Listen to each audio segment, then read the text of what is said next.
أعوذ بالله من الشيطان الرجيم. بسم الله الرحمن الرحيم. وصلى الله على محمد وعلى آله الطيبين الطاهرين الذين أذهب الله عنهم الرجس وطهرهم تطهيرا. اللهم صل على محمد وآل محمد.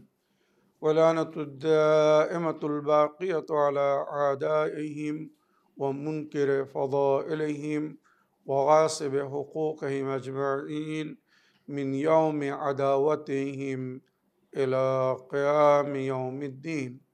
أما بعد يا عباد الله، أوصيكم ونفسي بتقوى الله، فإن التقوى خير الزاد وبها المعاد، وتنفع يوم لا ينفع فيه مال ولا بنون إلا من أتى الله بقلب سليم. وصلى الله على محمد وعلى آله الطيبين الطاهرين.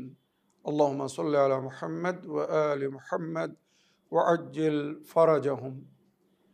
আমার প্রিয় দর্শক ও শ্রোতাবৃন্দ, আসসালামু আলাইকুম ওয়া রাহমাতুল্লাহি ওয়া বারাকাতুহু। আপনাদের সকলকে আন্তরিক সালাম ও শুভেচ্ছা জানিয়ে আজকের অনুষ্ঠান ইসলাম ইন বাংলায় আপনাদেরকে স্বাগতম জানাই।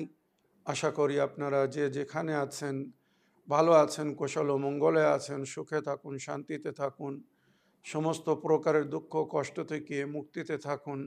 আল্লাহ রব্বুল আলমিনের কাছে এই কামনা করি। যারা অসুস্থ, আল্লাহ তাদেরকে সুস্থতা দান করুন। যারা ঋণে ভুগছে, আল্লাহ তাদেরকে ঋণ মুক্তি করুন। ওইরূপ যাদের জীবনে কোনো প্রকারের অভাব বা অশান্তি আছে, আল্লাহ রব্বুল আলমিন তাদের সকলের জীবনে সুখ শান্তি দান করুন ও সকলের মনোকামনা আশাকে পূরণ করুন। আমাদের সকলকে সৎ পথে চলার, অসৎ পথ থেকে দূরে থাকার এবং এক অপরকে সৎ উপদেশ দেওয়ার তৌফিক দান করুন। আমরা যেন সত্য বা হক জিনিসকে জেনে শুনে মেনে তার উপরে আমাল করে সেটা অন্যদের সামনে তুলে ধরতে পারি বা সকলের কাছে পৌঁছে দিতে পারি। আল্লাহ রব্বুল আলমিন আমাদেরকে সেই মনোবল ও নেক তৌফিক দান করুন। আমিন ইয়া রাব্বাল আলামিন। এই দোয়ার সঙ্গে আজকের পর্ব শুরু করতে চলেছি। আজও আমি বিনা কোনো ভূমিকায় সরাসরি আপনাদের পাঠানো পেন্ডিং প্রশ্নের উত্তর দিতে চাই। তাই আসুন দেখি কোথা থেকে কে কি প্রশ্ন করছেন, কে কি জানতে চাচ্ছেন। আগে একটি লিখিত চিঠি পড়ব, তারপরে ইনশাআল্লাহ আপনাদের পাঠানো ভয়েসমেল বা অডিও রেকর্ডিং প্লে করব। সালামুন আলাইকুম জনাব মাওলানা সাবির দা সাহেব, আমি নদিয়া জেলা থেকে সুরাজ শেখ বলছি। মাওলানা সাহেব, আমার প্রশ্ন হলো সূরায়ে লোকমানের আয়াত নম্বর ৩১, ৩২, ৩৩ এবং ৩৪, এই চারটি আয়াতের আপনি একটু ব্যাখ্যা করে বলবেন। ওয়ালাইকুম আসসালাম ওয়া রাহমাতুল্লাহি ওয়া বারাকাতুহু। আমার প্রিয় ভাই সুরাজ শেখ সাহেব, আপনার চিঠি লেখার জন্য আপনাকে অসংখ্য ধন্যবাদ জানাই। আপনি সূরায়ে লোকমান আয়াত নম্বর ৩১, ৩২, ৩৩ এবং ৩৪-এর ব্যাখ্যা জানতে চেয়েছেন।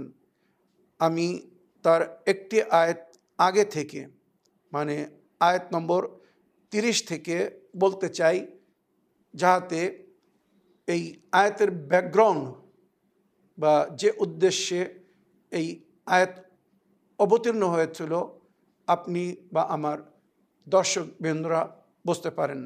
সুতরাং আল্লাহ রব্বুল আলমিনের এরশাদ হচ্ছে, বিসমিল্লাহির রহমানির রহিম, যালিকা বিআন্নাল্লাহা হুয়াল হক। কিছুরা আল্লাহ ছাড়া অন্যর উপাসনা করছিল। তারা আল্লাহকে মানত না, আল্লাহর আদেশকে মানত না। সুতরাং জানাবে লোকমানে হাকিম, উনি অনেক শিক্ষা, জ্ঞান এবং হিকমাতের মালিক ছিলেন। আর ওনার চিকিৎসা বিখ্যাত ছিল। উনি শুধু দুটি রোগের চিকিৎসা করতে পারেননি। বাকি কোনো এমন রোগ ছিল না যার উনি চিকিৎসা করেননি। আর সে দুটি রোগ হচ্ছে, একটি হচ্ছে সন্দেহ। সন্দেহের উনি চিকিৎসা করতে পারেননি। কখন কোথায় কি বিষয়ে কার কি সন্দেহ হবে কেউ জানে না। সুতরাং কোনো ওষুধের মাধ্যমে সন্দেহের চিকিৎসা সম্ভব না। সেগুলো ক্লিয়ার করতে হবে অবস্থা বা পরিস্থিতি হিসেবে। যদি ক্লিয়ারিফিকেশন না দেওয়া হয় বা না পায়, মানুষের সন্দেহ হচ্ছে না বা সন্দেহ থেকে মুক্তি পায় না। আর এ বিষয়ে শয়তান কিন্তু একেবারে জোকের মতো জড়িয়ে ধরে রাখে। ভালো ভালো দিনদার মানুষকে সন্দেহের মধ্যে ফেলে রাখে। এটা কিন্তু শয়তানের শেষ হারবা। শয়তান যখন কোনো দিক থেকে একজন পিওর বা ভালো মমিনকে বাধা না দিতে পারে, শেষে তার মধ্যে সন্দেহ প্রবেশ করিয়ে দেয়। সুতরাং সমস্ত কাজে সে সন্দেহ করা শুরু করে। আর এমন লোক আমাদের মাঝখানে আছে। তো জানাবে লোকমানে হাকিম এই সন্দেহের চিকিৎসা করতে পারেননি, মানে কোনো ওষুধ তৈরি করতে পারেননি এর জন্যে যে এই ওষুধটা খেলে সন্দেহ থেকে মুক্তি পাওয়া যাবে। আর দ্বিতীয় হচ্ছে মত, যার কোনো চিকিৎসা নেই। হয়তো সামান্য সময়ের জন্যে সাদকা, দান, খয়রাত, নেকি মানুষের মতকে টলিয়ে দেয়, সরিয়ে দেয়, কিন্তু মত অনিবার্য। কুল্লু নাফসিন যায়কাতুল মত, সমস্ত নফসকে একদিন মতের মজা চাকতে হবে। দুনিয়ায় যে হায়াত নিয়ে এসেছে তাকে একদিন মরতে হবে। মতের কোনো চিকিৎসা নেই, এমন কোনো ওষুধ নেই যেটা খেলে আর মানুষ মরবে না। তো মনে রাখবেন, জানাবে লোকমানে হাকিম বড় হাকিম ছিলেন। সুতরাং ওনার মাধ্যমে আল্লাহর বান্দাদেরকে অনেক হিকমতের তালিম দেওয়া হয়েছিল। আল্লাহ ওনার মাধ্যমে অনেকের হেদায়েত করেছিলেন। সুতরাং ওই সূরার মধ্যে এইভাবে বলা হয়েছে, যালিকা বিআন্নাল্লাহু ওয়াল হক, মনে রাখো আল্লাহই হক, বাকি যাদেরকে তোমরা মানছো, যার উপাসনা করছো, ইবাদত করছো, সব বাতিল। যালিকা বিআন্নাল্লাহু ওয়াল হক ওয়া আন্না মা ইয়াদউনা মিন দুনিহিল বাতিল, আল্লাহ ছাড়া যাদেরকে স্মরণ করছো, ডাকছো, উপাসনা করছো, ইবাদত করছো, এরা সব বাতিল। ওয়া আন্নাল্লাহু ওয়াল আলিয়ুল কাবীর, আল্লাহ সর্বোচ্চ এবং সর্বশ্রেষ্ঠ। আলাম তারা আন্নাল ফুলকা তাজরি ফিল বাহরি বিনিআমাতিল্লাহ লিইয়ুরিয়াকুম মিন আয়াতিহি, তোমরা কি দেখছো না এই যে সমুদ্রের ওপরে, নদীর ওপরে, জলের ওপরে কিস্তি চলছে। ফুলক মানে কিস্তি, নৌকা। এই যে নৌযান, এই যে নৌকা চলছে, এটা কি আল্লাহর করিশ্মা না, কুদরতের নিশানি না? যেখানে পানির ওপরে কিছু ফেললে ডুবে যায়, ভারী জিনিস ফেললে ডুবে যায়, কিন্তু কিছু জিনিস আছে সেগুলো ডোবে না। এটা কিন্তু আল্লাহর একটা কুদরতের নিশানি, করিশ্মা। পাথর ফেলছেন, ডুবে যাচ্ছে, কিন্তু কাঠ ফেলবেন, সেটা তাড়াতাড়ি ডোবে না। হ্যাঁ, কিছু কাঠ আছে ভারী হয়, সেটা ডুবে যায়, কিন্তু কিছু জিনিস ডুবে যাচ্ছে আর কিছু জিনিস ডুবছে না। এর রহস্য, এটা হচ্ছে আল্লাহর কুদরতের নিশানি। তো এখানে আল্লাহ নিজের কুদরতের নিশানি বলছে, তোমরা কি দেখছো না এই নৌকা পানির উপরে ভাসছে, তার উপরে মানুষ চড়ছে, কত ভারী ভারী জিনিস রাখা হচ্ছে, তারপরেও কিন্তু নৌকাটা ডুবে যাচ্ছে না। তো এটা কুদরতের একটি নিশানি। আলাম তারা আন্নাল ফুলকা তাজরি ফিল বাহরি বিনিআমাতিল্লাহ, আল্লাহর নেয়ামতে দরিয়ার ওপরে, সমুদ্রের ওপরে নৌকা বা পানির জাহাজ চলছে, কিন্তু সেটা ডুবছে না। লিইয়ুরিয়াকুম মিন আয়াতি, এর মাধ্যমে আল্লাহ নিজের নিশানি তোমাদেরকে দেখাতে, নিজের কুদরতের নিশানি, নিজের ক্ষমতা। ইন্না ফি যালিকা লাআয়াতিন লিকুল্লি সাব্বারিন শুকুর, এর মধ্যে আল্লাহর নিশানি আছে কাদের জন্যে? যারা ধৈর্যধারী এবং শুকরগুজার।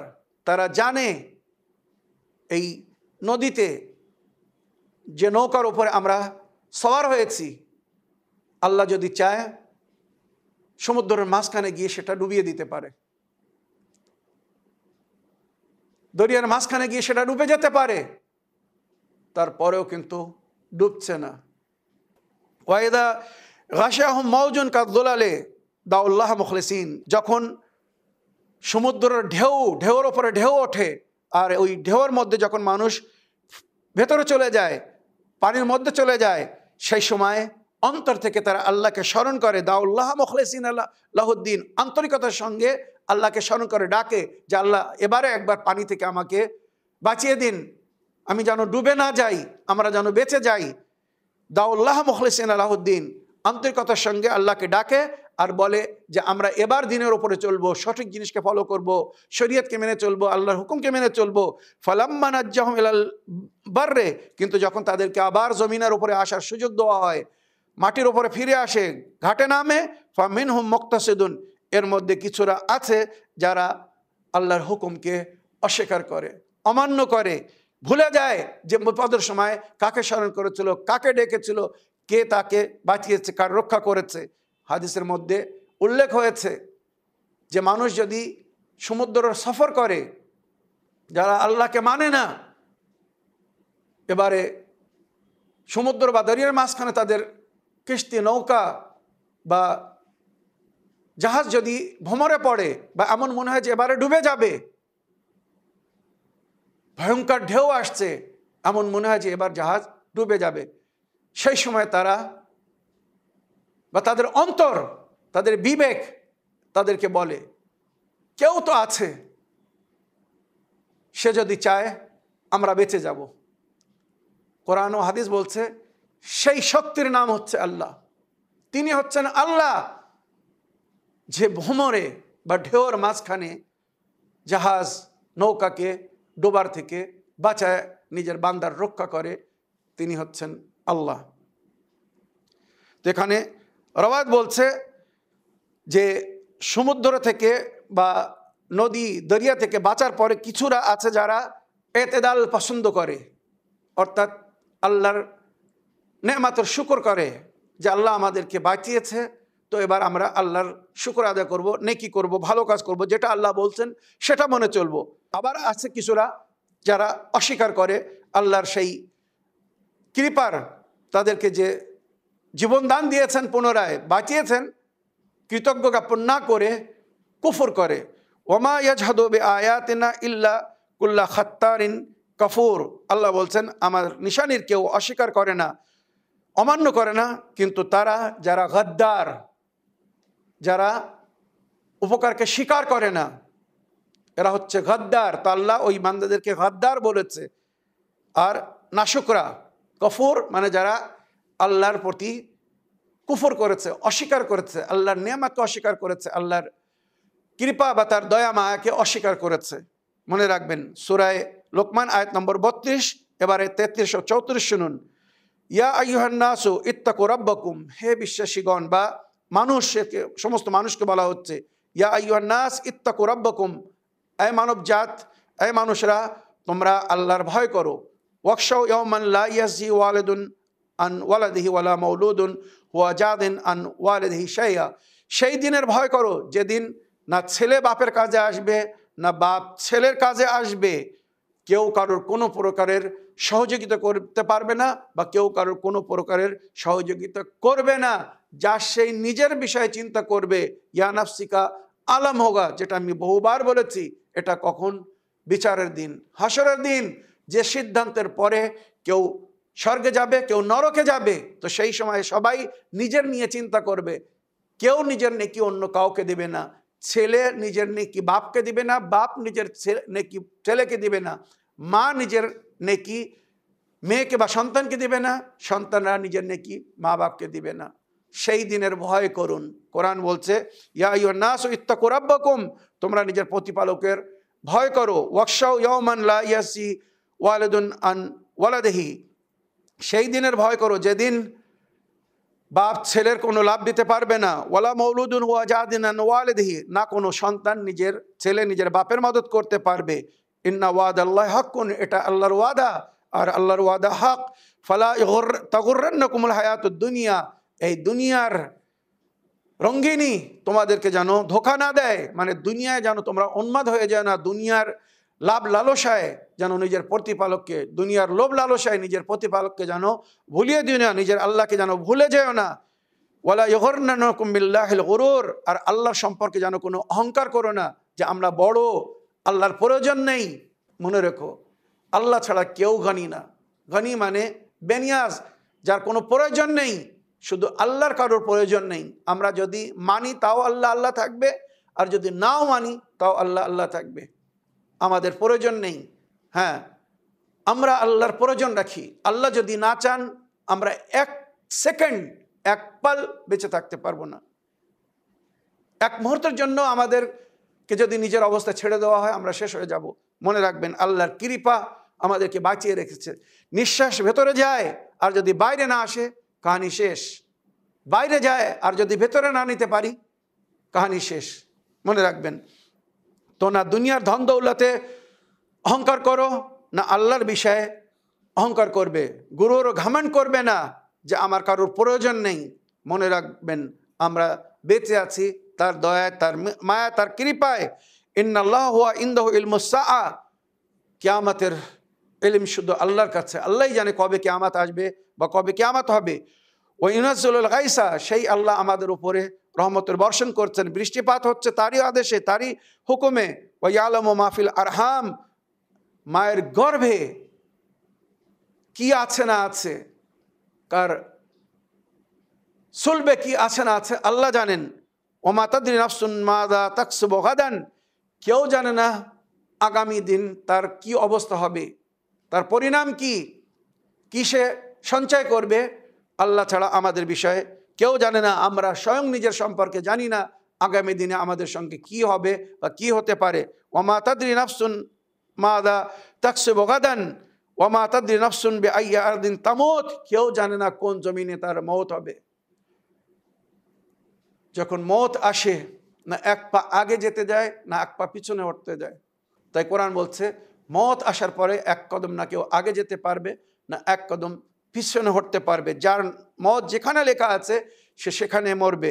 ওয়া মা তাদরি নাফসুন বিআইয়ি আরদিন তামুত, কোনো নাফস, কেউ জানে না যে কোথায় সে মরবে। ইন্নাল্লাহ আলিমুন খাবির, খোদা কিন্তু সকলের সম্পর্কে জানেন, খবর রাখেন। সুতরাং আমাদেরকে সেই প্রতিপালককে স্মরণে রেখে তার উপাসনায়, ইবাদতের দিকে তাওয়াজ্জুহ দিতে বলা হয়েছে এই আয়াতগুলোর মাধ্যমে। তার নেয়ামতকে স্বীকার করে তার শুকর আদায় করতে বলা হয়েছে।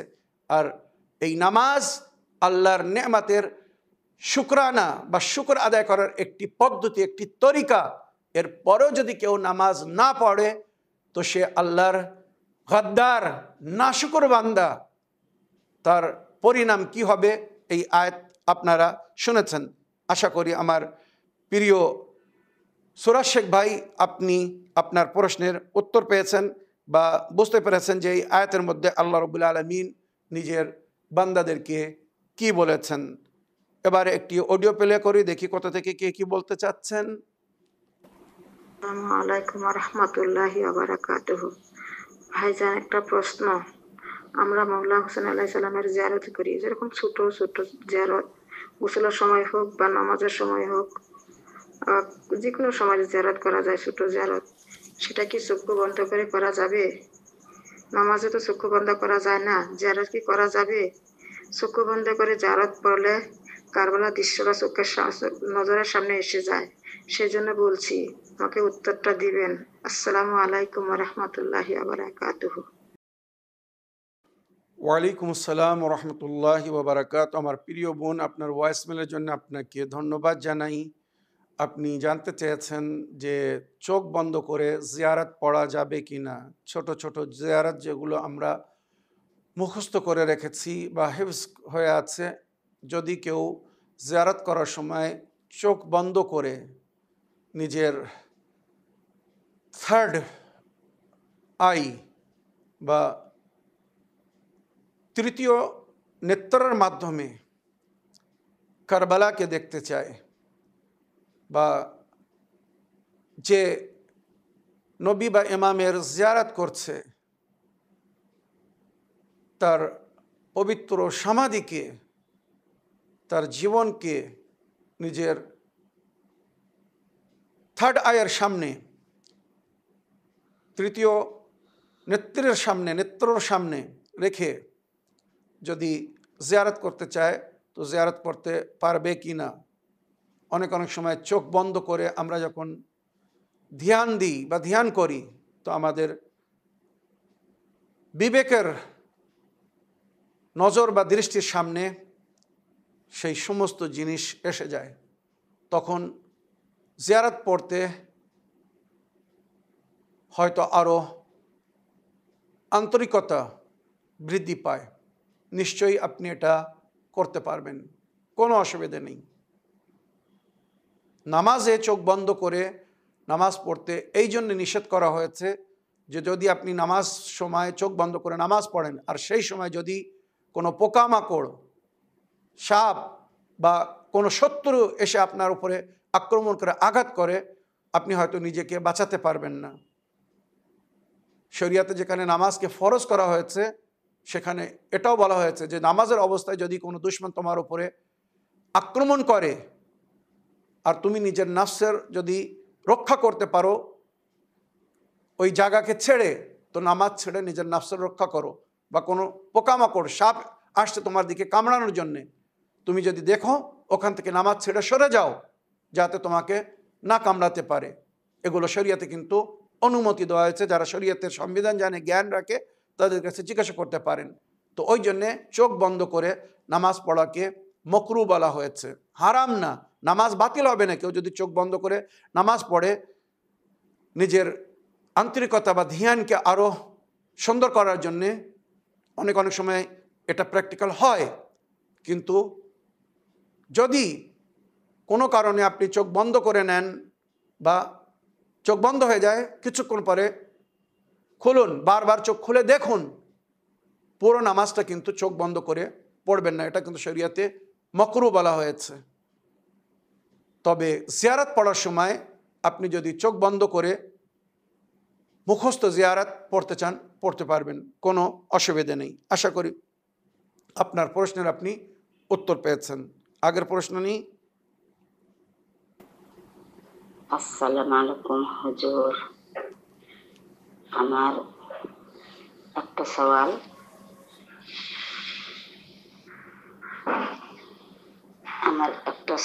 আছে কি আরাইতাল্লাযী ইউকাজ্জিবু বিদ্দীনি ফাযালিকাল্লাযী ইয়াতিম ওয়া লা ইয়াহুদ্দু আলা তা'আমিল মিসকিন ফাওয়াইলুল মুসাল্লিন আল্লাযীনা হুম সালাতিহিম সাহুন আল্লাযীনা হুম ইয়ামনাউনাল মাউন। এটা সূরার কি ফজিলত আছে ওটা একটু আমাকে বলবেন। আর একটা সওয়াল আছে, হাসবুন আল্লাহ ওয়া নি'মাল ওয়াকিল,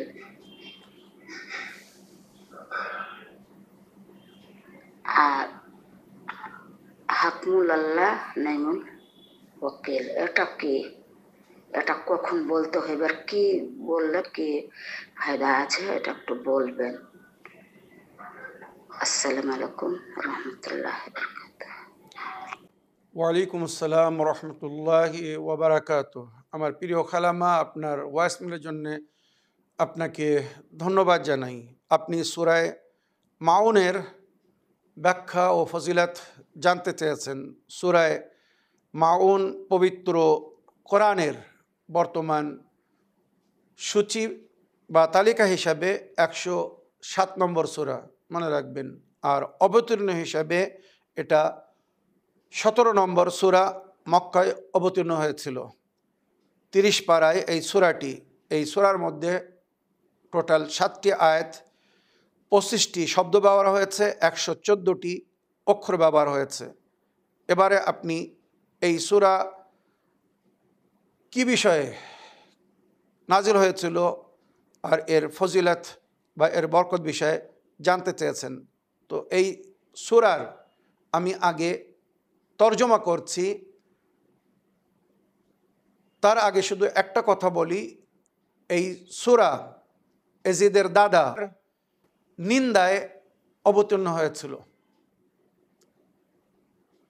সে প্রতিদিন, মানে এজিদের পূর্বপুরুষদের কথা বলছি, কিন্তু এজিদের দাদা প্রতিদিন উট জবাই করত, নিজের আত্মীয় স্বজন বন্ধু বান্ধবদেরকে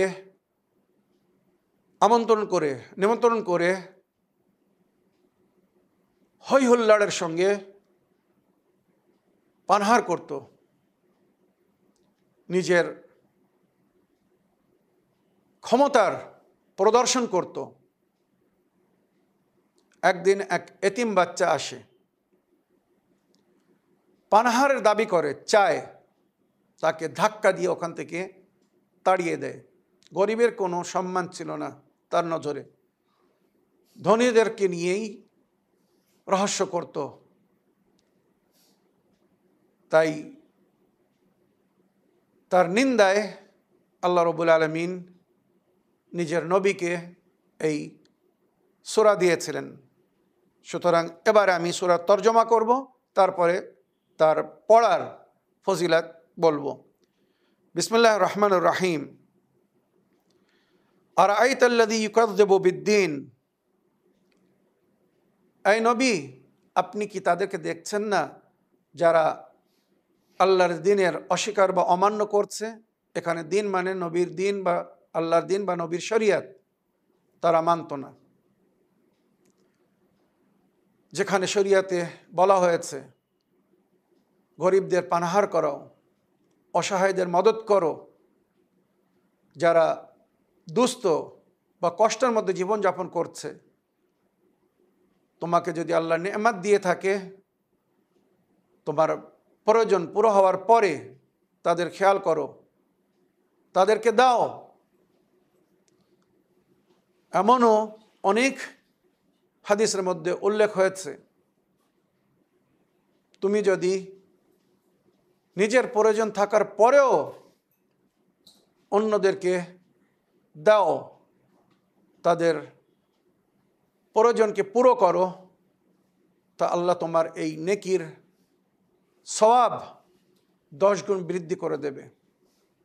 একে শরিয়তের ভাষায় ইসার বলা হয়েছে, নিজের প্রয়োজন থাকার পরেও অন্য যারা মদত করে বা সহায় হয়। তো আরাআইতাল্লাযী ইউকাযযিবু বিদ্দীন, আমার নবী, আপনি কি তাদেরকে দেখছেন না যারা দিনের অস্বীকার অমান্য করছে? এখানে দিন বলতে মালিক ইয়াউমিদ্দিন, মানে রোজে জাযা, কিয়ামতের দিন, বিচারের দিন। এখানে বলা হচ্ছে এরা হাসরের দিনের অস্বীকার করছে, এরা সেই দিনের অস্বীকার করছে যেদিন তাদের বিচার হবে, তাদের হিসাব হবে। যদি তারা সেই দিনের উপরে ঈমান রাখতো, বিচারের দিনের উপরে যদি তাদের বিশ্বাস থাকতো, তো কখনো তারা এইগুলো করতো না যেগুলো আজ করছে। আর আরাআইতাল্লাযী ইউকাযযিবু বিদ্দীন ফাযালিকাল্লাযী ইয়াদুউল ইয়াতীম, এখানে বলা হচ্ছে সেই ব্যক্তি ছিল, মানে আবু সুফিয়ান এজিদের দাদা, যে এতিমকে ধাক্কা দিয়ে তাড়িয়ে দিয়েছিল, তাকে পানাহার দেয়নি। ওয়ালা ইয়াহুদ্দু আলা তাআমিল মিসকিন, না এরা মিসকিনদের খাদ্য প্রদানের উপরে জোর দেয় বা কাউকে বলে। কোরআনে জিকির হয়েছে, তুলে দেখুন আল্লাহর আয়াতকে, যখন জাহান্নামবাসীদেরকে জিজ্ঞাসা করা হবে, মা সালাকাকুম ফি সাকার, তোমরা এই সাকারে কেন এসেছো, তোমাদেরকে এই সাকারে কেন নিক্ষেপ করা হয়েছে? সাকার জাহান্নামের একটি বিশেষ অংশ, ভয়ঙ্কর সাজা বা শাস্তির জিকির হয়েছে ওই অংশের। সুতরাং যখন তাদেরকে জিজ্ঞাসা করা হবে, মা সালাকাকুম ফি সাকার, এই সাকারে আসার কারণ কি ছিল, তখন তারা কি উত্তর দেবে? জাহান্নামীরা কি বলবে জানেন? ক্বালু লাম নাকু মিনাল মুসাল্লিন, আমরা নামাজ পড়তাম না। লাম নাকু মিনাল মুসাল্লিন ওয়া লাম নাকু নুত'ইমুল মিসকিন, মিসকিনদেরকে পানাহার করাতাম না।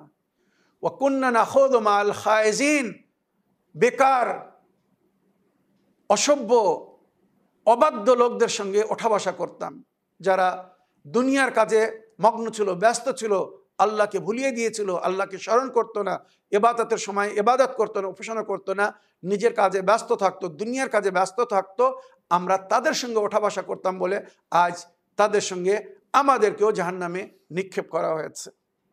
এটা কিন্তু একটা সতর্কতা।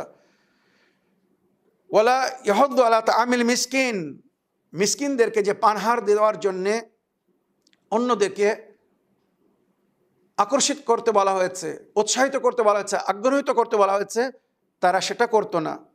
ফাওয়াইলুল লিল মুসাল্লিন, এমন নামাজিদের জন্যে, এমন নামাজিদের জন্যে, ভালো করে মন দিয়ে শুনবেন, কিছু লোক আছে তারা নামাজ পড়ে কিন্তু নামাজের সঙ্গে সঙ্গে যে অন্য নেকিগুলো করতে বলা হয়েছে তারা সে নেকি করে না, শুধু লোক দেখানোর জন্য নামাজ পড়ে। তাই কোরআন বলছে, আল্লাহ বলছেন ফাওয়াইলুল লিল মুসাল্লিন, নামাজিদের জন্য ওয়াইল, জাহান্নামের সবচেয়ে ভয়ঙ্কর কুয়া, সাধারণ মানুষের না, নামাজিদের জন্য। কোন নামাজিদের জন্য? ফাওয়াইলুল লিল মুসাল্লিন আল্লাযিনা হুম আন সালাতিহিম সাহুন, যারা নিজের নামাজে গাফলাত করে। ওয়াইলুল লিল মুসাল্লিন আল্লাযিনা হুম আন সালাতিহিম সাহুন, যারা নিজের নামাজে গাফলাত করে, নামাজের সময় হয়ে গিয়েছে কিন্তু গুরুত্ব দিচ্ছে না, অবহেলা করছে, বা নামাজ হয়তো গুরুত্ব দিয়ে পড়ছে না, শুধু একটা ডিউটি মনে করে কোনো রকমে ফরজকে আদায় করছে না। আল্লাযিনা হুম ইয়ারাউন, আর যারা লোক দেখানোর কাজ করে, রিয়াকারি করে, নামাজ পড়ছে লোক দেখানোর জন্যে, আর নেকি করছে, দান খয়রাত করছে লোক দেখানোর জন্যে, লোক দেখে প্রশংসা করবে, লোক ভালো বলবে, এই নিয়াতে যারা নেকি করছে, নামাজ পড়ছে, আল্লাহ এদের জন্য ওয়াইল প্রস্তুত করে রেখেছে। ওয়াইল জাহান্নামের একটি কুয়া, একটি অংশ। তো আল্লাহ আমাদেরকে যেন এমন নামাজি না করে যারা নামাজ তো পড়ে কিন্তু নামাজের সঙ্গে যে অন্য নেকিগুলো করতে বলা হয়েছে সেগুলো করছে না, বা নামাজ পড়ছে কিন্তু লোক দেখানোর জন্যে, বা তার সঙ্গে যদি নেকি করছে তো লোক দেখানোর জন্যে। আল্লাযিনা হুম ইয়ারাউন, অন্যদেরকে দেখানোর জন্য, রিয়াকারি করার জন্য যারা নেকি করে। ওয়া ইয়ামনাউনাল মাউন, আর প্রয়োজনীয় ব্যক্তিদেরকে সহযোগিতা করে না, মদত করে না, পানাহার দেয় না, বা তাদের প্রয়োজনকে পুরো করে না। মাউন বলা হয়েছে, ওই জন্য এই সূরার নাম হচ্ছে সূরা মাউন। প্রয়োজন, অভাব, বা কেউ যদি কষ্টে থাকে তো আমি যদি ক্ষমতা রাখি তো আমাকে চেষ্টা করতে হবে ওই ব্যক্তির, ওই মমিনের কষ্টকে নিবারণ করার। যে যতটুকু সম্ভব সাহায্য করবে তাহলে সে নেজাত পাবে। আমার কাছে আছে, আমি ক্ষমতা রাখি, তারপরেও দেখছি একজন কষ্টের মধ্যে আছে, তার কষ্টকে যদি আমরা নিবারণ করার চেষ্টা না করি তো মনে রাখবেন এই ভয়ঙ্কর আগুন, আযাব তার অপেক্ষা করছে। এর চেয়ে তো আর মনে হয় বেশি কিছু বলার প্রয়োজন নেই। মনে রাখবেন তো এই যে সূরা আমি পড়ে শোনালাম, আশা করি কিছু লোকের জন্য শিক্ষার কারণ হবে, কেননা অধিকাংশরা ধন দৌলত পেয়ে তারা খোদাকে ভুলিয়ে দিয়েছে। তো এই বাণী তাদের উপর কি আসার করবে?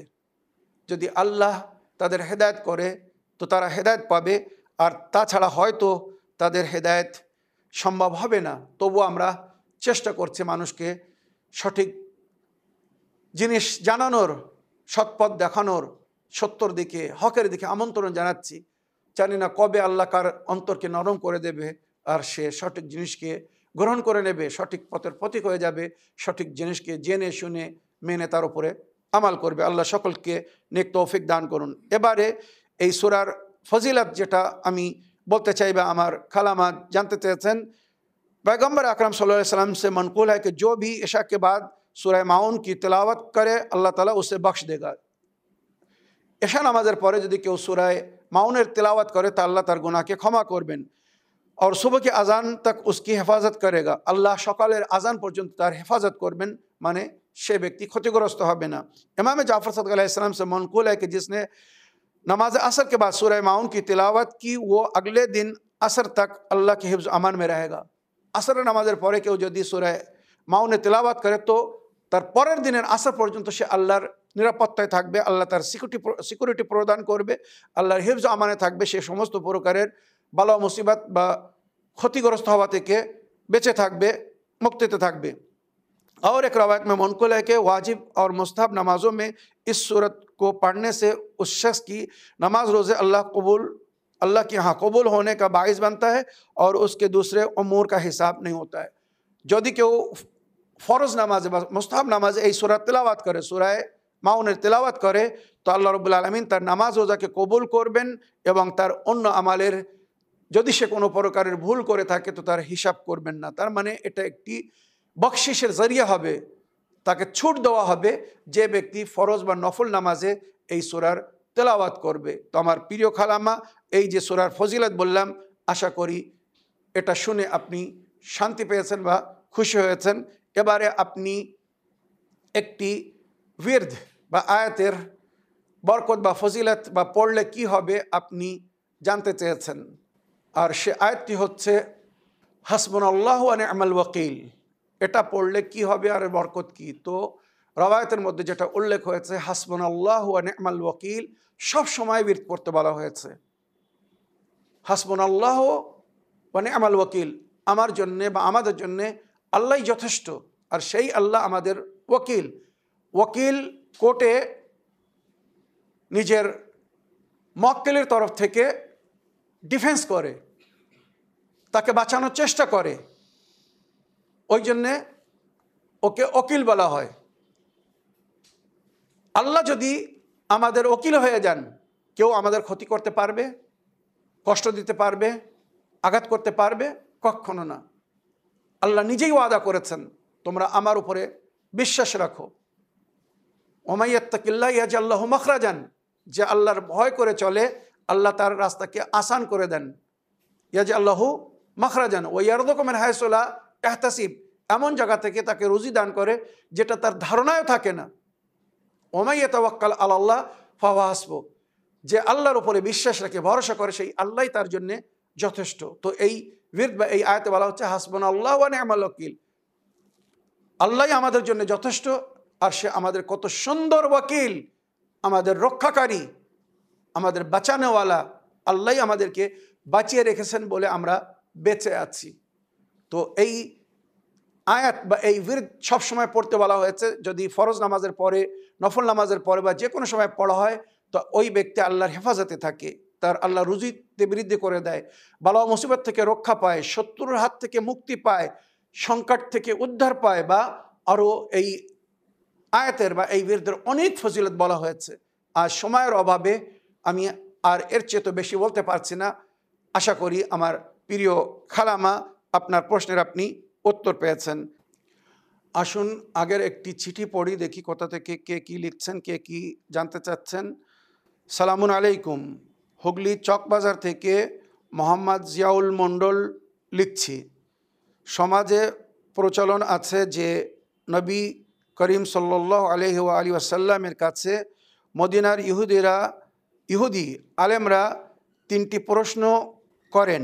এর উত্তরে আল্লাহর নবী বলেন, এই প্রশ্নগুলোর উত্তর আগামীকাল দেব, এবং ইনশাআল্লাহ বলতে ভুলে যান। এরপর 15 দিন আল্লাহর তরফ থেকে ওহী আসা বন্ধ হয়ে যায় এবং আল্লাহর সঙ্গে যোগাযোগ বিচ্ছিন্ন হয়।